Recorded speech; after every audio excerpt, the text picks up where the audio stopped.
You know, there have been a lot of good books written and a lot of really hair-raising, spine-tingling motion pictures made about mad scientists working in dark castles on the top of some hill in Transylvania. Not many are made about the mad scientists who, even though they don't have the disheveled look in the one eye pointing north and the other one pointing south, hair growing out of his ears, and sort of the stooped attitude of deformation of many years working over a bench in a laboratory. Nevertheless, they are just as mad who work in modern laboratories, spick and span, scrubbed clean, sometimes in places called Silicon Valley, or Lawrence Livermore, or Los Alamos, a national laboratory, or Massachusetts Institute of Technology, and many, many others. Working on top secret classified projects for God knows who. And I can tell you that that is usually the case. Only God knows who. Because when you get into these black budget operations, they're classified top secret and they are compartmentalized. Now, you've heard about 30 levels above top secret and all that bullshit, and that's exactly what it is. There's no such thing. There is for official use only. There is confidential. There is secret. There is top secret. There is Q. To have a Q, you must have a top secret clearance. Q simply means that you have access to atomic weapons in some manner, or the information concerning atomic weapons, or the secret of atomic weapons, or how to launch atomic weapons. That's what a Q clearance is. That's all it means. Then there are other projects that are so secret that they are compartmentalized. They're called sensitive compartmentalized operations, or SCO. They are always top secret, and then there is another word attached to them, which is assigned by the originator or controller of the project.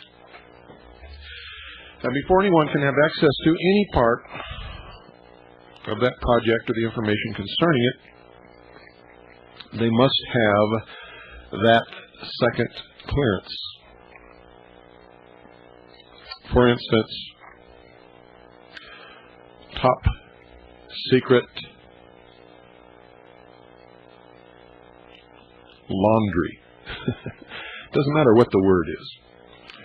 If they were working upon a secret atomic-powered washing machine, that might be the compartmentalizing designation for that project, although it wouldn't really, because the classifications or code names of projects or operations are not supposed to have anything to do with what the operation or the project is concerned with, so as not to inadvertently give it away. So it wouldn't be named top secret dirt either, because dirt might give somebody the idea that you are making an atomic-powered washing machine. But all that is neither here nor there. Then there is a further compartmentalization called eyes only. And for something to be eyes only, you don't even have to have a security clearance, and whatever it is that is classified eyes only doesn't even have to be classified information. But in the big national security apparatus, the way it works is the originator controls the classification. Now, a lot of people in the government don't know this, but anyone can classify anything that they so desire until such time as it comes up for review by someone who is their superior, who has the capability to decide whether or not it really needs to be classified and should be downgraded. It will remain classified at the level that the originator classified it. So whether or not something was actually classified for official use only, confidential, secret, or top secret, Q, are sensitive compartmentalized information, or eyes only. If I were the originator, and let's say it's just a drawing of Mickey Mouse, I could fold that drawing up, put it in an envelope, label it eyes only, and address it to an individual, and technically and in reality, anyone other than the individual that that envelope is addressed to who opens it is in violation of the National Security Act and could be courts-martialed, or, if they were a civilian in government service, tried and, if found guilty, convicted and sent to prison.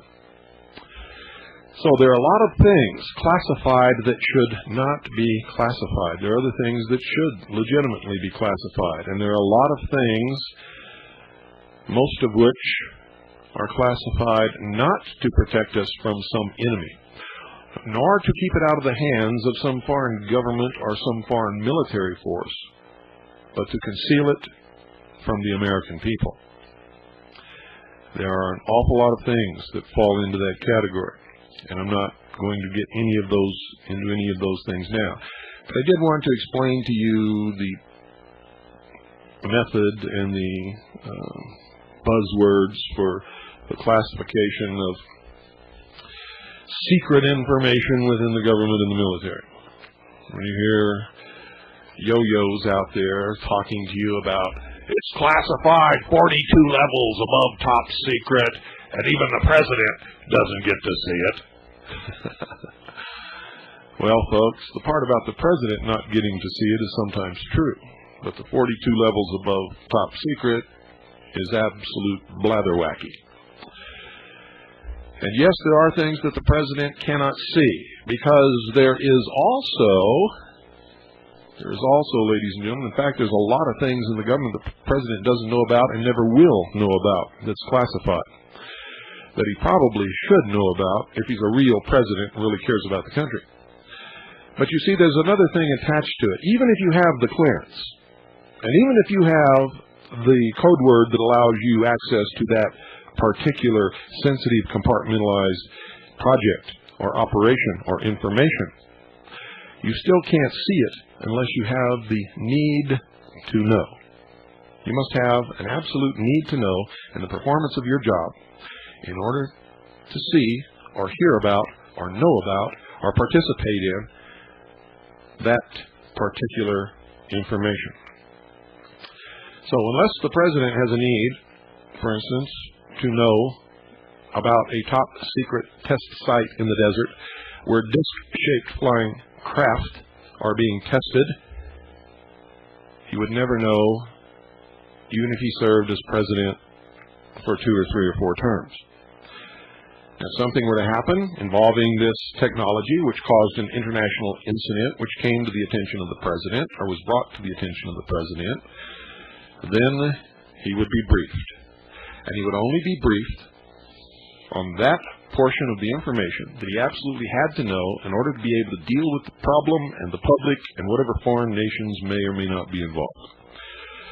So I hope that enlightens you, and I know what I am talking about, folks, because I was attached while in the Navy to the Office of Naval Intelligence.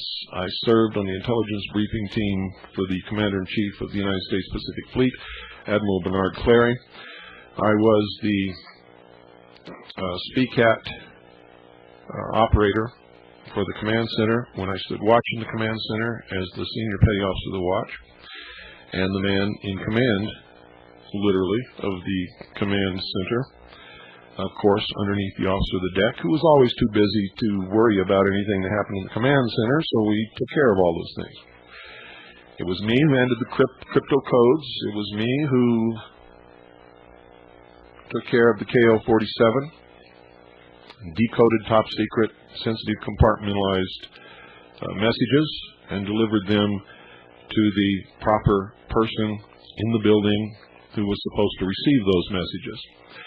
When I was not on watch, there was another petty officer on watch who had the same security clearance who took care of those things during his watch.